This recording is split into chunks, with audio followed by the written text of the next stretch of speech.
Hi everyone! Welcome back to our SP API notification series. In today's episode, we'll walk through deploying the notification sample solution with minimal logging configuration. Building upon what we learned in part 1, we'll create a streamlined setup. In this episode, we'll focus on implementing basic logging patterns and configuring essential monitoring components. Minimal function just logs events to see the behavior of notifications.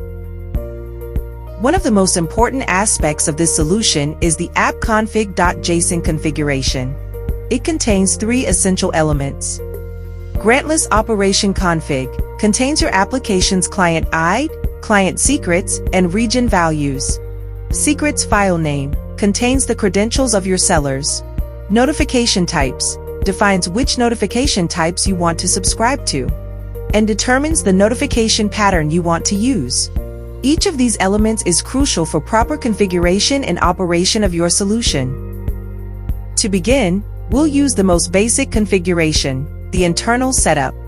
This straightforward approach is perfect for getting started. Now, I'll guide you through the sample solution in my local IDE after cloning from GitHub. Let's navigate through the directories. First, tap into the use case directory. Then, the notifications directory. Next, the app directory. And finally, we'll open the appconfig.json file. Here in my local environment's appconfig.json, you can see the grantless operation config is properly configured. The secrets file name is set up below it. For simplicity, I've defined only 2 notification types. Now, let's return to the deployment instructions and examine the execute deployment section. Notice the deployment script and its execution location. I'll copy this for our use. Let's begin the deployment process in our local IDE. When you run the deployment script, you'll be prompted to confirm if appconfig.json is properly configured. Enter Y to proceed. Next, you'll need to provide credentials. Enter the IAM user credentials you created earlier. The CDK bootstrapping process will begin automatically. S3 bucket setup. You'll be asked if you want to create an S3 bucket for storing secrets files. For first-time setup, enter Y to create the bucket. The script will confirm bucket creation and provide instructions for storing secrets. Uploading secrets. I'll now upload the secrets file to your new bucket. The required file format is detailed in the deployment instruction document. Make sure to follow the format exactly as specified. Now that we've stored the secrets file in the S3 bucket, run the script again.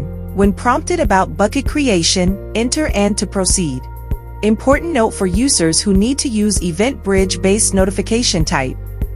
If you've configured notifications using AWS EventBridge and haven't previously set up SP API EventBridge notifications, you'll need to complete a one-time setup. EventBridge association steps. Access your AWS account. Navigate to Partner Event Sources in the left menu. Look for the Associate with Event Bus button in the top right. Click the button and confirm association on the next page. The system will automatically create an Event Bus instance. Verify Event Bus creation. Return to the EventBridge main menu. Select the Event Bus tab from the left navigation. Confirm that your new Event Bus appears in the list. Great news! We've now completed all necessary preparations for this solution. Let's run the script one final time to complete the setup. Excellent! We've successfully completed the deployment process. All components are now in place and properly configured. Let's review the AWS resources that were just created. Event Bus Rules Configuration. Navigate to Event Bus in your AWS console. Notice the rules have been successfully created and attached. SQS queues. In the SQS section, you'll find order_change dead letter queue, order_change primary queue. Now let's look at the Lambda functions. Under Lambda services, you can see a function for listings notifications, a function for order_change notifications. All these components are now properly configured and connected to handle your notifications. Now for the final important step, setting up your subscription. Return to the deployment instruction document. Locate the notification subscription section. Review the subscription process carefully. Access AWS console. Navigate to the Lambda console. Find and select the subscribe notification Lambda. Configure the test. Select the test tab. Update the event JSON with your seller ID. Use the seller ID you configured in your secrets file. Execute the test. Click the test button at the top.